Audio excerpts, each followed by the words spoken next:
I had to tackle with managing or with having an online class in the middle of the semester was the fact that I was going to be at home alone with 3 children. My husband still had to work, and he had to work outside of the home. One of the things I did in order to tackle that was to pre-record my lectures. So I pre-recorded my lectures and I played them during class time. So my class time was structured in such a way that I would start class, I would be online, I would make announcements, I would introduce the class, and then I would start my video.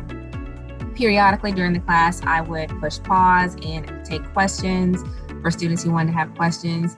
And my GTA was available in the class to answer questions that came in via the chat box. Even though I pre-recorded the lectures and I played them during class time, I also made sure that I posted the class lecture on Canvas. So after class, any student who maybe is in a different time zone or whatever the case may be, they would have access to actually watch the class and have access to all the information that was provided, from my announcements to any questions that students asked during class time.